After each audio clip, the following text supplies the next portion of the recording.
दर्शकवृन्द, तपाईले क्यामेरामा कैद गरेका दृश्यहरू हेरिरहनु भएको छ। यो दृश्यहरू हेरिरहँदाखेरि पक्कै पनि मनलाई विक्षिप्त बनाउने खालका दृश्यहरू यहाँ हामीले देख्न सक्छौं।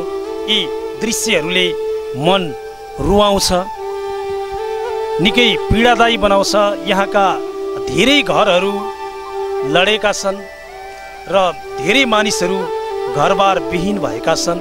यो विपत्तिको समय छ, पीडाको समय छ र यो पीडाको समयमा पनि हामीले तपाईहरूलाई विविध ठाउँबाट जानकारी गराइरहेका छौं। विभिन्न ठाउँका तस्बिरहरू तपाईहरूलाई देखाइरहेका छौं र अहिले हामी धादिङ जिल्लाको सल्यानटार गाविसमा रहेका छौं र सल्यानटार गाविसबाट यो दृश्यहरू तपाईहरुको माझमा प्रस्तुत गरिरहँदाखेरि तपाई आफैले पनि अनुमान लगाइसक्नु भएको छ यस ठाउँको स्थितिलाई। यहाँ हामीले देखाएका दृश्यहरूबाट अन्यत्र ठाउँहरूमा एका दुई घरहरू लडेको देखिन्थ्यो भने यस ठाउँमा एका दुई घरहरू मात्रै बचेको देखिएको छ र जुन बचेको भनेर देखिएका घरहरू पनि भित्र पूर्ण रूपमा क्षति भएका छन्। सम्पूर्ण प्लास्टरहरू भुइँमा झरिसकेको छ अनि घरको गाह्रो लड्ने अवस्थामा रहेको छ। कोही सानो भूकम्पको धक्काले पनि लडाइहाल्ने खालको दृश्य हामीले यहाँनिर देख्यौं र यस ठाउँका बासिन्दाहरू अहिले दिनरात लगाएर आफ्नो अन्न जुन पुरिएको छ आफ्नो घरसँगै त्यो अन्नहरू निकाल्नमा व्यस्त हुनुहुन्छ। साथमा मेहनत गरेर आफूले जम्मा गरेका ती अन्नहरू निकाल्नलाई व्यस्त भइरहनु परेको यो अवस्थामा यस ठाउँमा गुनासो धेरै रहेको छ। सरकारी स्तरबाट राहत आउन सकेन। हामीले सुन्ने गरेका छौं विभिन्न देशहरूले नेपालको भूकम्प पीडितहरूका लागि यति रकम सहयोग गर्यो उति रकम सहयोग गर्यो भनेर सुनिरहँदाखेरि हामी जति पनि ठाउँमा गएका छौं त्यो ठाउँका स्थानीयहरूको गुनासो यही रहने गर्दछ कि हामीले राहत पाउन सकेनौं। सरकारी संयन्त्रबाट कुनै पनि त्यस्तो ठोस कदम जुन भूकम्प पीडितहरूका लागि भूकम्प पीडितको घाउमा मलहम लगाउने खालका त्यस्ता कदमहरू चालिएन भन्ने खालका गुनासोहरू आइरहेको छ र समग्र रूपमा यस ठाउँ लगायत अन्य जति पनि ठाउँमा राहत पुगेको छैन त्यस ठाउँका राजनीतिक कर्मीहरूले पनि विचार गर्नुपर्ने अवस्था आएको छ। गाउँ र आफ्नो ठाउँ भनेको चुनावको बेलामा भोट माग्न मात्रै होइन, अरू बेलामा जनताको दुःखमा पनि जनतालाई पीडा परेको बखतमा पनि साथ दिन सक्नु पर्दछ भन्ने कुरा राजनीतिज्ञहरूले बुझ्न जरुरी छ र हामीले यहाँ धेरै घरहरू भत्किरहेको दृश्य देख्यौं र सम्पूर्ण घर धनीहरूसँग कुराकानी गर्न सम्भव नभए पनि केही घर धनीहरूसँग भने हामीले कुराकानी गरिरहेका छौं, जोडिरहेका छौं। यसै बीचमा म फेरि पनि यस जुन घर पछाडिपट्टि तपाईले लडेको दृश्य देख्नु भएको छ यस घरका घर धनीसँग म कुराकानी गर्दैछु। तपाईको शुभ नाम? हजुर, विमान बुर्लाकोटे। विनाशकारी भूकम्पले घर पुरै लडाइसकेको छ हैन? अब यो भूकम्प जाँदाखेरि तपाईका परिवारका सदस्यहरू के गर्दै हुनुहुन्थ्यो? हामीहरू त घरभित्र नै थियौँ। भूकम्प गएको सुरुमा थाहा भएन, पछि हामी भूकम्प आइसकेपछि भाग्न त सफल भयौँ। लगायत हामी घरभित्र घरियासी काम गरिरहेको थियौँ। भूकम्प नै त्यस्तो हो कि जो कति बेला आउँछ भन्ने कुरा थाहा हुँदैन, सायद त्यसैले पनि होला। हामीहरू घरभित्र थियौँ र भाग्यले बाँचौँ। त्यसो भनौँ न, भूकम्प आएर तपाईँहरू घरबाट बाहिर त निक्लिन सफल रहनुभयो। तपाईँहरू बाहिर निक्लिएको कति बेर पछि यो घर लड्यो? त्यसपछि त्यो सेकेन्ड होला, म मिनटमा पनि दाँच्न सक्दिनँ। सायद 2-3 सेकेन्ड। सायद मृत्यु पनि मान्छेको कपालको रौँमा झुन्डिएको छ भने जस्तै हामी पनि समयको 2-3 सेकेन्ड पलबाट बाँच्न सफल भयौँ। परिवारका सबै सदस्यहरू सँगसँगै निक्लिनु भयो तपाईँहरू? हामीहरू चिचावट भयो, चिचावट सँगसँगै निस्क्यौँ। हाम्रो घरमा प्लस 2-3 जना घाइते पनि हुनुहुन्छ। निक्लिने क्रममा खसेर ढुङ्गाले चेपेर पछि हामीले समयमा उद्धार भयो। त्यति धेरै मानवीय क्षति त भएन, तर उहाँहरू घाइते हुनुहुन्छ।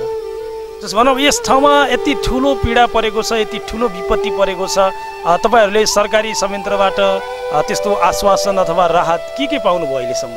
हामीले खासै सरकारी स्तरबाट त्यति ठुलो राहत पाएका छैनौँ।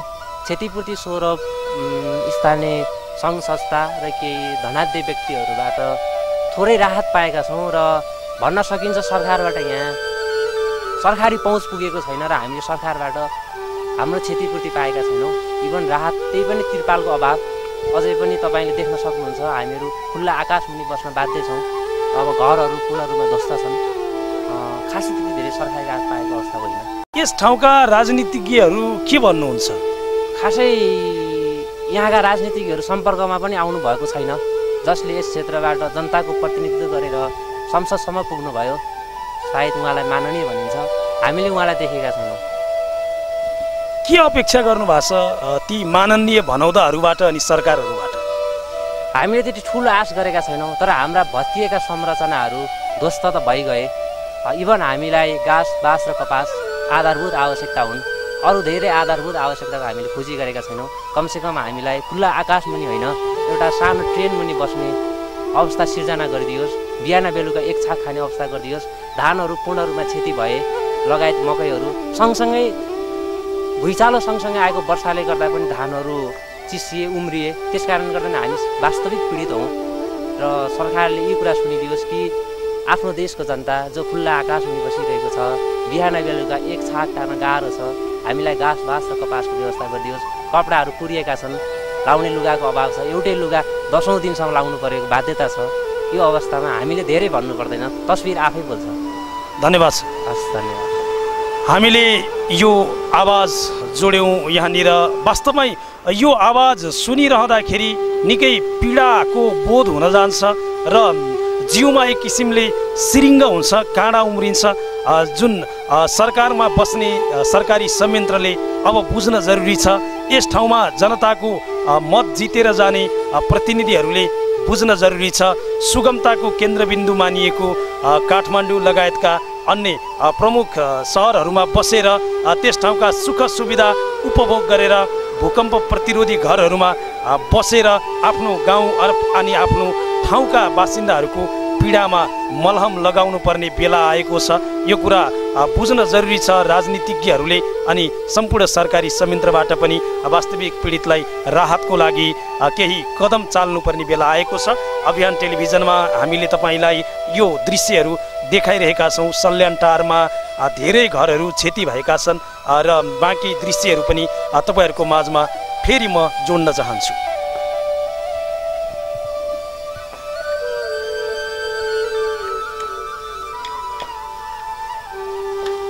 दर्शकवृन्द, हामी यस राहत वितरण कार्यक्रममा करिब 400 जना घरधुरीका लागि राहत सामग्री लिएर उपस्थित भएका हौँ र धादिङ जिल्ला सल्यानटार गाविस वार्ड नम्बर 9 मा हामी यति बेला रहेका छौँ। यस ठाउँमा 90 घरधुरीका लागि सामग्री वितरण हुँदैछ र केही अगाडि फेरि बाँकी अन्य घरधुरीहरूका लागि सामग्री वितरण हुँदैछ र समग्र रूपमा 400 घरधुरी परिवारका लागि राहत सामग्रीका साथमा हामी यहाँ उपस्थित भएका हौँ र यो राहत सामग्री उपलब्ध गराउनका लागि रत्नगर 2 निवासी श्री भरत श्रेष्ठको नेतृत्वमा यस कार्यक्रमलाई लिएर हामी यस ठाउँमा आएका छौँ।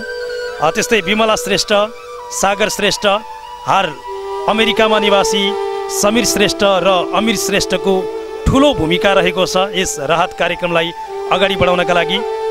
त्यस्तै सुनिता श्रेष्ठ, रामलाल श्रेष्ठ, सन्देश श्रेष्ठ, सचिन श्रेष्ठ, खैरनी नगरपालिकाका पूर्ण श्रेष्ठ, विष्णु श्रेष्ठ, शिशिर श्रेष्ठ, आकाश ढुङ्गानाको सहयोग रहेको छ। त्यस्तै सहयोगी व्यक्तित्वहरूको नाम म यति बेला अगाडि बढाइरहेको छु। रत्नगर 4 चितवनमा रहेको ओम बुद्ध नुडल्स भोकाहाका प्रोपाइटर श्री बाबुलाल गुरुङबाट आर्थिक सहयोग प्राप्त भएको छ यस कार्यक्रमलाई अगाडि बढाउनका लागि। त्यस्तै रत्नगर 2 को दिपु किरानाका प्रोपाइटर ओम प्रकाश गुप्ताबाट आर्थिक सहयोग प्राप्त भएको छ। त्यस्तै चितवन जिल्ला रत्नगर 4 देवौली निवासी नारायण सुन्दर श्रेष्ठबाट आर्थिक सहयोग प्राप्त भएको थियो। चितवन जिल्ला रत्नगर 4 निवासी श्री रामशरण पुरीबाट आर्थिक सहयोग भएको थियो। चितवन जिल्ला रत्नगर 4 देवौली बस्ने श्री मधुविकबाट आर्थिक सहयोग प्राप्त भएको हो। चितवन जिल्ला रत्नगर 2 स्थायी ठेगाना भई हाल दुबई बस्ने श्री सुनिल तमाङबाट आर्थिक सहयोग प्राप्त भएको थियो। चितवन जिल्ला रत्नगर 2 स्थायी ठेगाना भई हाल जापान बस्ने श्री सुमन तमाङबाट आर्थिक सहयोग प्राप्त भएको हो। चितवन जिल्ला रत्नगर 4 भोकाहा बस्ने श्री लीलानाथ सिमखडाबाट आर्थिक सहयोग प्राप्त भएको हो। यही शीघ्र स्वास्थ्य लाभको कामना सहित राहत कार्यक्रम अगाडि बढाइएको छ। साथमा भएको छ। यस कार्यक्रमलाई अगाडि बढाउनका लागि सहयोग गर्नुभएको छ, मद्दत गर्नुभएको छ। उहाँहरूको मनोकामना पनि पक्कै पनि पूर्ण हुनेछ। यस ठाउँमा करिब अहिले हामीले जुन ठाउँमा राहत वितरण गर्दैछौँ यस ठाउँमा 90 घर भूमिको लागि राहत वितरण भइरहेको छ र यस ठाउँमा राहत वितरण गरे लगत्तै केही छिनमा फेरि हामी अर्को ठाउँबाट राहत वितरण कार्यक्रमलाई अगाडि बढाउनेछौँ र यस राहत वितरण कार्यक्रममा रत्नगर 2 टाढी लगायत खैरनी नगरपालिकाका धेरै महानुभावहरू सहयोगी मनहरूको सहयोग प्राप्त भएको छ। उहाँहरूले आफ्नो दुःख गरेर बचाएका रकमबाट केही रकम यस कार्यक्रमको लागि छुट्याइदिनु भएको हो। यो कुनै सरकारी संयन्त्रबाट आएको राहत होइन, यो रत्नगर 2 अनि खैरनी नगरपालिकाका केही मनहरूले यस ठाउँमा गएको भूकम्पबाट परेको असरबाट एउटा नेपालीलाई दुख्दाखेरि अर्को नेपालीलाई दुख्छ, यही मान्यतालाई अनुसरण गरेर आफ्नो गाँस कटाएर ल्याएका रकमहरूबाट ल्याएको यो राहत हो र यो राहत सम्पूर्ण रूपमा यस दुखेको घाउमा मलहम लगाउन पूर्ण रूपमा मलहम लगाउनका लागि काफी छैन, यो हामीलाई राम्रोसँग थाहा छ। र पनि यस राहतले के हदसम्म भए पनि थोरै मात्रामा भए पनि दैनिक जनजीवन गुजार्नका लागि केही थोरै प्रतिशत मात्रै भए पनि तपाईहरूलाई मद्दत गर्नेछ भन्ने उद्देश्य यस कार्यक्रमको रहेको छ।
सबै घाइते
बाटो सबै पुरै गाडी यस्तै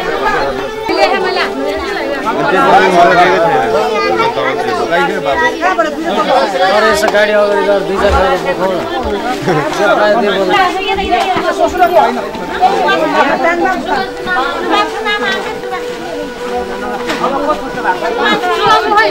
स्वागत छ अभियान टेलिभिजनमा। धेरै धेरै धेरै शुभकामना। तपाईँ यस सल्यानटारको बासिन्दा हुनुहुन्छ। त्यो भुइँचालोको बेलालाई सम्झाउन यति बेला। भुइँचालोको बेलामा म 11 बजे टाइममा डुलेर आएर म घरमा थके लागेर केही न केही म त केही अन्न नखाने या फलफुलहरू खानु भएर बुझ्ने भन्दाखेरि पनि म 12 बजी खान नछोडी भनेर मैले 2 तला माथि ढलाइ गरेको मनतिर तलाभित्र गएर म आरामसे सुतेको थिएँ। मलाई थके लाग्यो। मैले त भुइँचालो गावरिया मलाई केही थाहा छैन। आखिरमा के नै रात भइसकेपछि म सुतेको ठाउँमा ढलाइ भनौँ न 16 फिट उँभोको ढलाइ गरेको के नै बसेर छ। मलाई बाहिरपट्टि दैवले के गरेछ त्यो गाह्रो कहाँबाट भत्कियो त्यही बाहिरपट्टि गाह्रोमा भुलिएर ढुङ्गाले चेपेर बसेर छु। तर यो हात त चल्यो, खुट्टा नि टाउको पनि चल्यो। हेराम हेराम राम राम भने त्यो ढुङ्गाहरू पन्छ्याइ बुढी जिन्दै रहेछ। बुढीले गेर्ने बनाएर पन्छ्याइ गरेर निकालिदिए र मैले गेर्ने भन्नुपर्ने मैले बाँचेँ, भगवान्ले बचाउनु भयो।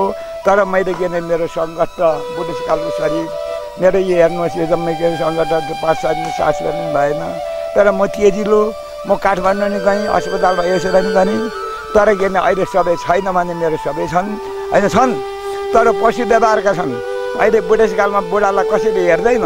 छोराहरू बन्दोबस्त छन्, बुढाहरूको छोराहरूको अनाथी भएर आजसम्म मैले के मेरो घर गीती गरेर म बसेको मान्छे।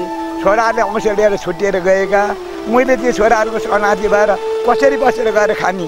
आज मलाई त्यो डाँडोमा कोही नबस्, तेरो घरमा नबस्, कोही खेताला पाउन्न, समय हड्केका छन् छोराहरूले, उनीहरूको अनाथी भएर बसेर खानेले।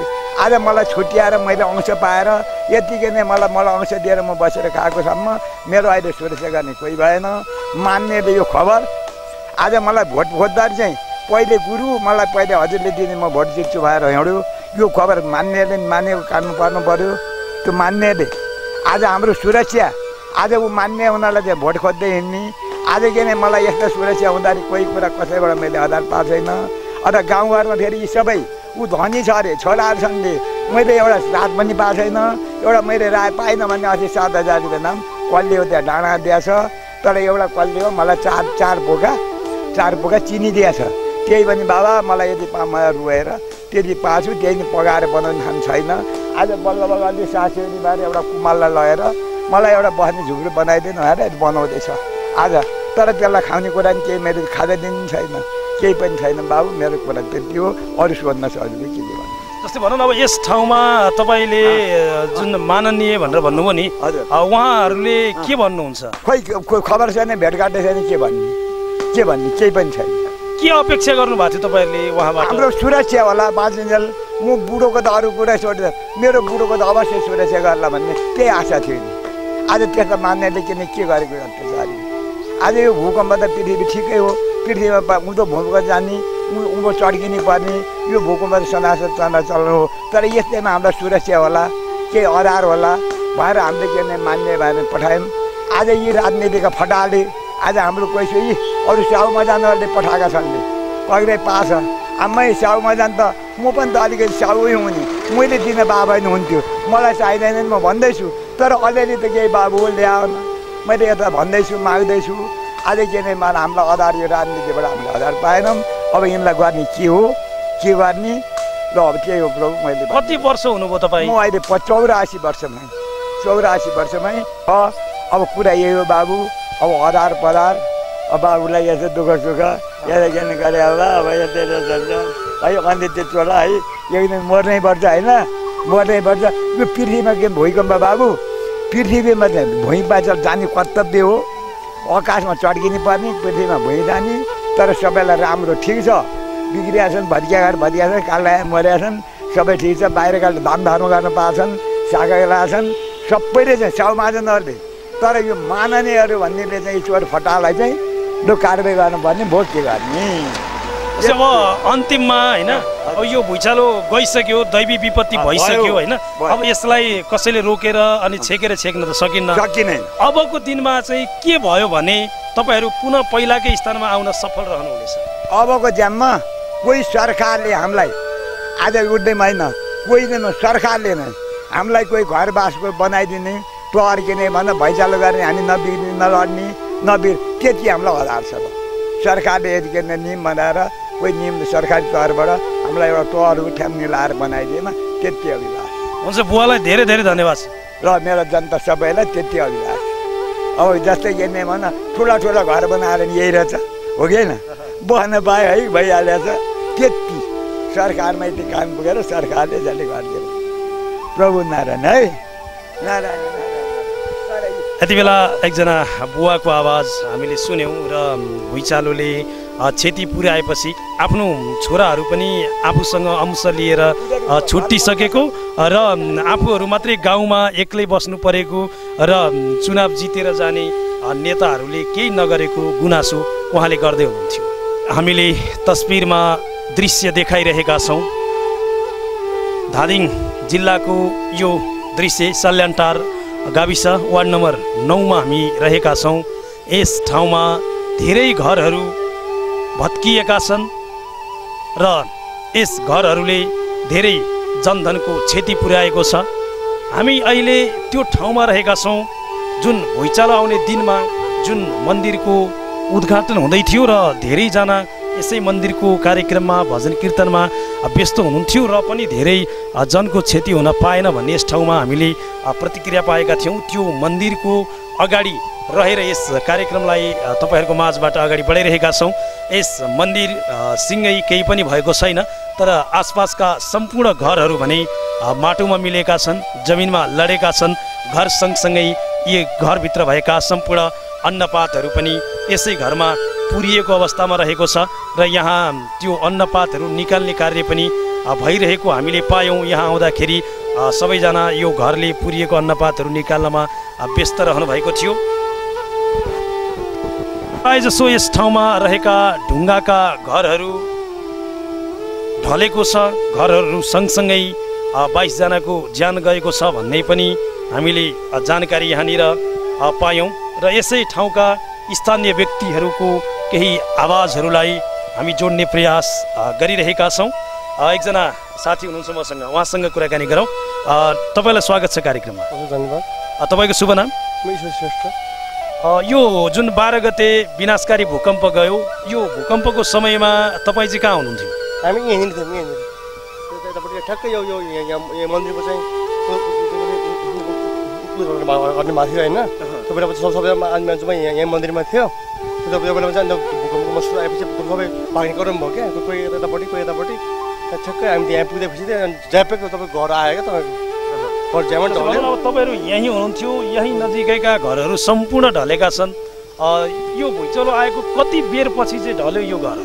यो घर तपाईँको भुइँचालो आएपछि तपाईँको 15-20 मिनटमा जम्मै ढलेको थियो अनि त्यहाँ सब ढल्यो अनि त्यो बस्यो अनि यहाँ पनि एउटा केटो थियो यहीँनिर त्यो पनि अरू सबै भागिहाल्यो ऊ चाहिँ यहाँ परेछ थाहा पनि सकेन सुझ अनि त्यसपछि अनि अरू चाहिँ भागमा यहाँ अब मन्दिरमा सबै मान्छे जम्मा भएको थियो यहाँ कोही बाटोमा बस्ने भयो अनि कोही भाग्ने भयो कोही घाइते भयो कोही तान्न पऱ्यो यहाँ धेरै भयो नि जस्तै भनौँ न अब भुइँचालो आइसक्यो त्यसले क्षति पुर्याइसक्यो त्यसपछिको समयमा यस ठाउँका बासिन्दाहरूले भुइँचालोबाट पीडित भइसकेपछि राहतहरू चाहिँ कुन रूपमा पाइरहनु भएको छ तपाईँको अहिले अब नेपाल सरकारले चाहिँ केही पनि देखाएन होइन देखाएन भन्दा तपाईँको अस्ति पैसा दियो 7,000 रुपियाँ धोरी पछिको तपाईँको अब त्यो संस्थाहरूले चाहिँ देखा तपाईँको अब एकपल्ट चामल चिउराहरू अब नुन तेलहरू चाहिँ अब त्यो अहिलेसम्म आइरहेछ अनि अब नेपाल सरकार चाहिँ अब तपाईँको प्रत्येक धुरीको चाहिँ 7,000 रुपियाँ दिइरहेछ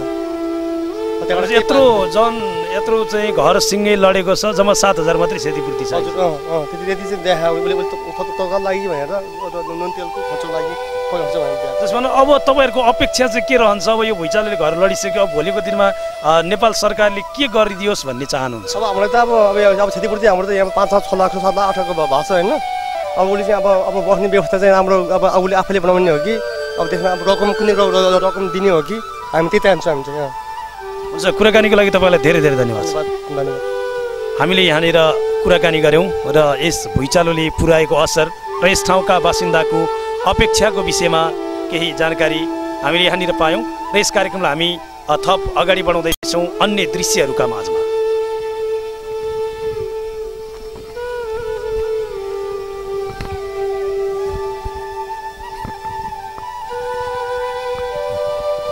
दृश्यमा हेरिरहनु भएको यो मन्दिर कमलादेवी मन्दिर हो र कमलादेवी मन्दिरको नजिकै म जहाँ बसेर बोलिरहेको छु अहिले यो कमलादेवी निम्न माध्यमिक विद्यालयको परिसर हो सँगै यस गाउँमा धेरै घरहरू क्षतिग्रस्त हुँदा पनि यस ठाउँका मन्दिरहरू भने नढलिकन जस्ताको तस्तै अवस्थामा रहिरहेका छन् वास्तवमै मन्दिरमा दैवी शक्ति हुन्छ भन्ने कुरा यहाँको दृश्य हेरिसकेपछि हामीलाई पनि यो पत्याउनका लागि बेर लागेन यहाँका मन्दिरहरू एकदमै सग्लै रूपमा खडा रहिरहँदा यहाँका आसपासका भवनहरू भने सबै माटोमा मिल्न पुगेका छन् र यस विद्यालय जुन कमलादेवी निम्न माध्यमिक विद्यालय त्यही मन्दिरको नामबाट यस विद्यालयको नामाकरण गरिएको हो भन्ने यहाँका स्थानीय बासिन्दाहरूबाट मैले यो कुरा जानकारी पाएँ यस कमलादेवी निम्न माध्यमिक विद्यालय जहाँ धेरै विद्यार्थीहरूले आफ्नो शिक्षा प्राप्त गर्दथे शिक्षाको लागि प्रयोग गर्ने यो भवन शिक्षाको मन्दिर जसलाई विद्यालय भनिन्छ विद्याको मन्दिर यो विद्याको मन्दिर नै ढलेको छ यसबाट धेरै बालबालिकाहरू पीडित भएका छन् धेरै बालबालिकाहरूले प्राप्त गर्नुपर्ने शिक्षा अब कति दिनसम्मका लागि यो निर्माण नहुन्जेलसम्मका लागि रोकिन पुगेको छ यस ठाउँमा यस मन्दिर यस विद्यालय जुन विद्याको मन्दिर हो यसभित्रको जुन माथि चढ्ने भर्याङहरू सम्पूर्ण रूपमा भुइँमा मिलेको छ त्यसमाथि तपाईँले टुक्रा टाक्रीहरू देख्नु भएको छ सब माथिबाट गाह्रो लडेको छ साथमा जति पनि कक्षा कोठाहरू छन् यी कक्षा कोठाहरू पढ्नका लागि लायक छैनन् सबै गाह्रो चर्किएको अनि कक्षा कोठाभित्र गाह्रोका टुक्रा त्यसमाथि प्लास्टरका सिमेन्टीका टुक्राहरूले कक्षा कोठा भरिएको अवस्था रहेको छ यस विद्यालय लडे सँगसँगै यस विद्यालय भग्नावशेष भए सँगसँगै यस ठाउँबाट धेरै विद्यार्थीहरू प्रभावित भएका छन् यस ठाउँमा धेरै विद्यार्थीहरूलाई आफ्नो प्राप्त गर्नुपर्ने शिक्षा प्राप्त गर्नका लागि अवरोध पुगेको छ र हामी यति बेला धादिङ जिल्लामा रहेर यस कार्यक्रमलाई खिचिरहँदाखेरि सल्यानटारमा रहेर तपाईँलाई यहाँको दृश्य देखाइरहँदाखेरि तपाईँले अनुमान गर्न सक्नुहुन्छ यस ठाउँमा भूकम्पले कति धेरै क्षति पुर्याएको रहेछ भनेर पक्कै पनि गोर्खासँगै जोडिएको जिल्ला हो धादिङ यो हामी धादिङ र गोर्खाको केही नजिक सिमानामा मात्रै रहिरहेका छौँ सल्यानटारसँग जोडिएको छ जुन गोर्खाको सिमाना गोर्खामा भुइँचालो जाँदाखेरि त्यसले धेरै ठुलो क्षति यस धादिङको सल्यानटारमा पनि पुर्याएको छ हामी यो विद्यालयमा रहेर यस विद्यालयका दृश्यहरू तपाईँलाई देखाइरहेका छौँ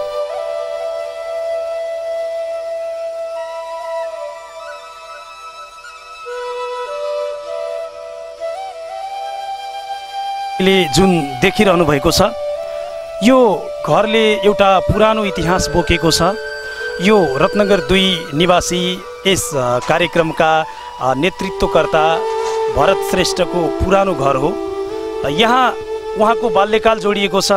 यस ठाउँमा रहेर उहाँले बाल्यकालमा खेलेका पलहरू यसै घरसँग जोडिएको छ। तर यो भुइँचालोले यो घरलाई आज लडाइदिएको छ। सम्पूर्ण पुराना दिनहरूको त्यो सम्झना अब सम्झनामा मात्रै बाँकी बनाइदिएको छ। गत वैशाख 12 गते जुन विनाशकारी भूकम्प गयो, हामी त्यति बेला चितवनमा रहिरहँदाखेरि चितवनमा पनि ठुलो भूकम्पको झड्का महसुस भए पनि त्यसबाट हाम्रो आँखा अगाडि हामीले क्षति कम देख्यौँ र यो भूकम्प सामान्य खालको रहेछ भनेर मूल्याङ्कन गरिरहँदाखेरि तत्पश्चात हामीले त्यसपछि जति पनि ठाउँमा पुगेर देखेका दृश्यहरूले हामीलाई सोच्न बाध्य बनायो कि यो भूकम्प सानोतिनो भूकम्प होइन। रेक्टर स्केलका हिसाबले 7.9 भनेर मापन गरिए पनि यस सल्यानटारमा डुलिरहँदाखेरि सल्यानटारका घरहरू, भत्किएका घरहरू हेरिरहँदाखेरि हामीलाई सोच्न बाध्य बनाएको छ कि यो भूकम्प जम्मा 7.9 रेक्टर स्केलको मात्र थियो त। घर भत्किए सँगसँगै जुन बस्ने बास उठेको छ, सिङ्गो आकाशलाई छानो बनाएर सुत्नका लागि यस ठाउँका बासिन्दाहरू विवश भएका छन्। अझ कतिपय बासिन्दाहरू पालमुनि रात कटाउन बाध्य भइरहेका छन् र अझै पनि केही सानातिना धक्काहरू आइरहेकोले यस ठाउँका बासिन्दाहरूमा केही आतंक अझै पनि रहेछ र हिजोसम्म पनि धक्काहरू, भूकम्पका धक्काहरू आउँदै गरेको कुरा हामीले यहाँ पत्ता लगाएका छौँ। कहिलेसम्म यस्ता धक्काहरू आइरहने हो थाहा छैन। जुन दिनबाट आउन छोड्नेछ बल्ल त्यस दिनबाट यस ठाउँका बासिन्दाहरूले केहीसम्म भए पनि राहतको सास फेर्न सक्नेछन्। यस ठाउँको दृश्यहरूलाई हामीले तपाईँलाई तस्बिरमा देखाइरहेका छौँ, दृश्याङ्कन गराइरहेका छौँ र तपाईँको माझमा प्रस्तुत गरिरहेका छौँ।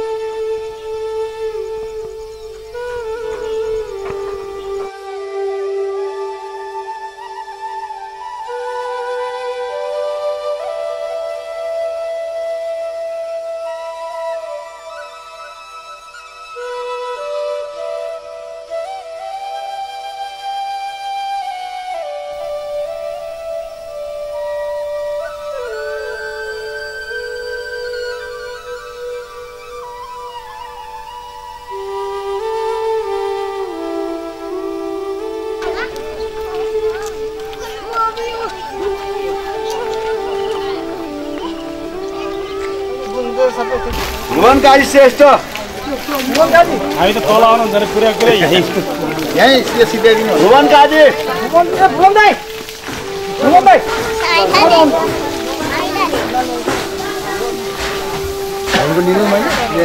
हुन्छ लिँदैन भइहाल्छ नि। रामकाजी श्रेष्ठ, रामकाजी भाउ बाटो छोड्दा यहाँ, बाटो छोड्दा यहाँ, बाटो छोड्दा बाटो छोड्दा बाटो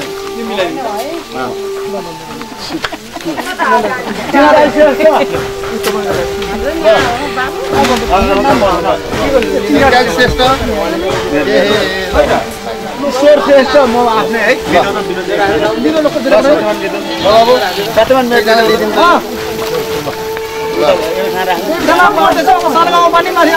हरिकाजी श्रेष्ठ, हरिकाजी नारायण काजी श्रेष्ठ, नारायण खै नारायण भाइ ल श्यामबहादुर श्रेष्ठ, श्यामबहादुर धम्बा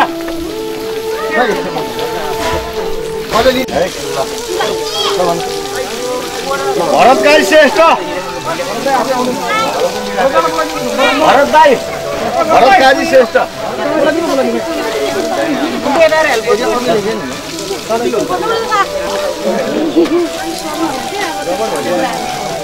मथुरा श्रेष्ठ, मथुरा चिन्ता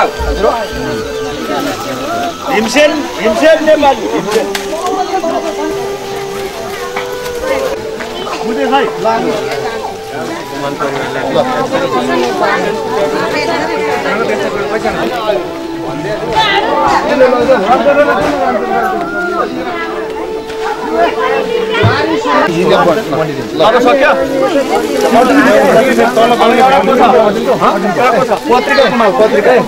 सामग्री वितरणलाई अगाडि बढाउने क्रममा हामी धादिङ जिल्लाको सल्यानटार गाविस को सानो गाउँमा रहेका छौँ। यहाँभन्दा अगाडि 3 ठाउँमा राहत वितरण कार्यक्रम सम्पन्न भइसकेको छ र हामी यो राहत वितरण कार्यक्रमलाई अगाडि बढाइरहँदाखेरि करिब सल्यानटारका 400 घर धुरीका लागि भनेर राहत सामग्री लिएर बासिन्दाहरूले आफ्नो गाँस कटौती गरेर यस ठाउँका लागि भनेर यो राहतको व्यवस्था गर्नुभएको छ। रत्नगर 2 टाढीका स्थानीय समाजसेवी भरत श्रेष्ठको नेतृत्वमा यस कार्यक्रमलाई लिएर हामी यस स्थानसम्म आइपुगेका छौँ र यस राहत वितरण कार्यक्रम सानो गाउँबाट अगाडि बढिरहेको छ र अबको क्रममा यही राहत वितरणका कार्यक्रमलाई नै म क्यामेरामा कैद गराउन चाहन्छु।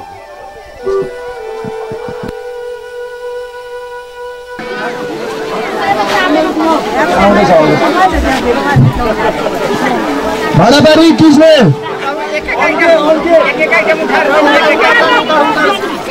भाडा बार्ने किसले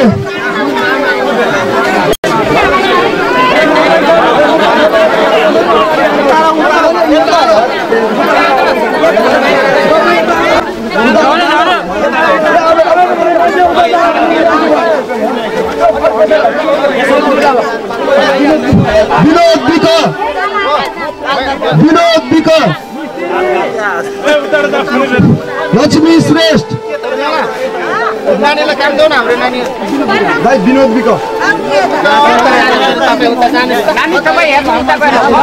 लक्ष्मी श्रेष्ठ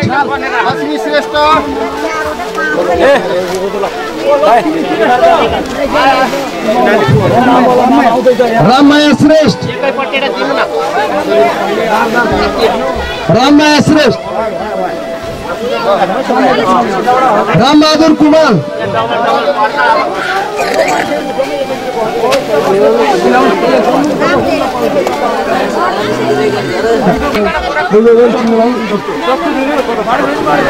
हेटे माइला राम सिंह जितमान कुमार बसंती भट्ट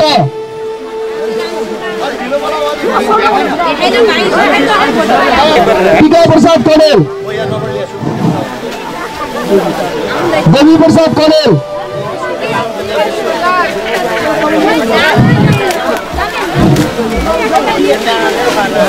हरि कुमार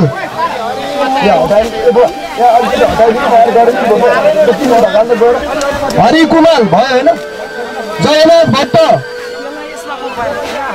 जगन्नाथ भट्ट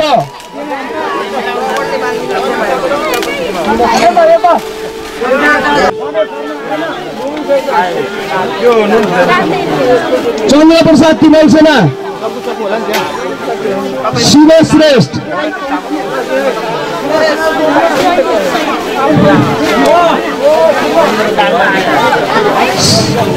राधिका भण्डारी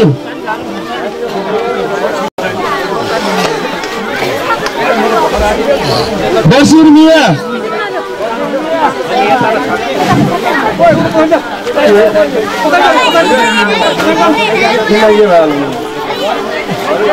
कृष्ण परियार लक्ष्मी श्रेष्ठ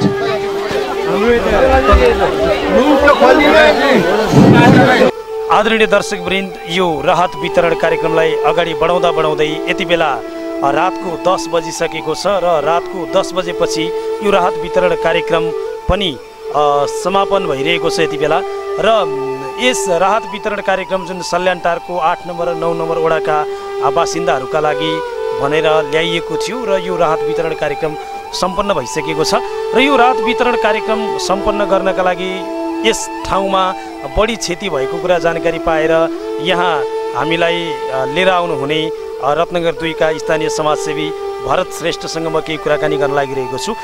भरत सर, सुरुवातमा त तपाईले जुन यस सल्यानटारलाई छान्नुभयो राहत वितरणको लागि, के कारण थियो यो चाहिँ? अब मैले चाहिँ बढी टिभी च्यानलमा देख्दाखेरि धेरै जस्तो घर भत्किएको देखेँ अनि धेरै क्षति भएको देखेँ। त्यसले गर्दाखेरि यो ठाउँलाई छाने। भनौँ यो ठाउँमा अब तपाईँहरू रात लिएर आइसकेपछि यो ठाउँका धेरै बासिन्दाहरूले हामीलाई स्वागत गर्नुभयो, कतिपय ठाउँमा रातो टिका लगाएर पनि स्वागत गरिदिनु भयो होइन। उहाँहरू एकदमै खुसी हुनुभएको छ। अब यो जुन राहतका कार्यक्रम अन्तर्गत तपाईँहरूले प्रदान गरेको सामग्रीहरूको बारेमा केही खुलाइदिनुहोस् न। चामल सँगसँगै जुन हामीले जुन सामग्री ल्याएको थियौँ, चामल, नुन, तेल, खुर्सानी, जिरा, त्यसपछि बिस्कुट, दाल, यति, पानी पनि। जस्तै यो ठाउँका बासिन्दालाई राहत वितरण कार्य समापन भइसकेको छ। यो राहत वितरण कार्यक्रममा जुन तपाईँले नेतृत्व गर्नुभयो, अन्य धेरै सहयोगी दाताहरू तपाईँकै परिवारभित्रबाट पनि धेरै सहयोग रहेको कुरा मैले थाहा पाएँ होइन। अमेरिका बस्ने छोराहरूबाट पनि सहयोग भएको कुरा थाहा पाएँ। यो कार्यक्रममा सहयोग गर्ने सहयोगीहरू चाहिँ को हुनुहुन्थ्यो खासमा? अब एकदम खासै भन्नुपर्दा अब मेरो छोराहरू दुईटाले अमेरिकाबाट ठुलो सहयोग गरेछ। अनि त्यसमा अब रत्नगरवासीहरू हुनुहुन्छ, बुद्ध नुडल्स उहाँले गर्नुभएको छ। अनि त्यसपछि गएर हाम्रो मेरो भाइ पूर्णश्रेष्ठको परिवारबाट, अनि त्यसपछि अरू पनि हुनुहुन्छ, ओम प्रकाश, सूर्यनारायण श्रेष्ठ, अनि त्यसपछि गएर अब श्यामबाबु किराना स्टोर, अनि त्यसपछि गएर अरू 1-2 जना साथीहरू हुनुहुन्छ, मैले त्यति नाम भन्न सकिनँ अहिले। त्यही हुन्छ, हामीसँग यो कुराकानी गरिदिनु तपाईँलाई धेरै धेरै धन्यवाद छ। हस्, धन्यवाद। हामीले कुराकानी गऱ्यौँ रत्नगर 2 का स्थानीय समाजसेवी भरत श्रेष्ठसँग। उहाँको नेतृत्वमा यो टोली यो राहत सामग्री बोकेर यस ठाउँमा आएको थियो र यस ठाउँमा 400 घरधुरीका लागि भनेर यो राहत ल्याइएको थियो। यो राहतले उहाँहरूलाई पर्याप्त नभए पनि केही हदसम्म भए पनि थोरै मात्रामा भए पनि यो राहतले केही न केही मलम लगाउने काम भने पक्कै पनि गरेको छ। र यस्ता राहतका कार्यक्रमहरू गर्नका लागि तपाईँहरू टेलिभिजन सेटमा यति बेला हेरेर बसिरहनु भएको छ भने पनि पक्कै पनि नेपाल एउटै देश हो। यस नेपालमा चाहे मेचिकालाई दुख होस्, चाहे कालिकालाई दुख होस्, जुन ठाउँकोलाई दुखे पनि नेपालीको मुटु दुख्ने हो। त्यसैले एक ठाउँको नेपालीलाई पर्दाखेरि अर्को ठाउँको नेपालीले सहयोग गर्न भने पक्कै पनि नहिचकिचाउँ। तपाईँहरू सम्पूर्ण अझै यस्ता विविध ठाउँहरूमा राहत बाँड्नका लागि एकचित्त भएर खट्नुहोस्, यही सन्देश प्रवाह गर्दै क्यामेरामा साथ दिने रमेशलाई धन्यवाद। यस सल्यानटार गाविसबाट म रामु आचार्य पनि छुट्टिन्छु। नमस्कार।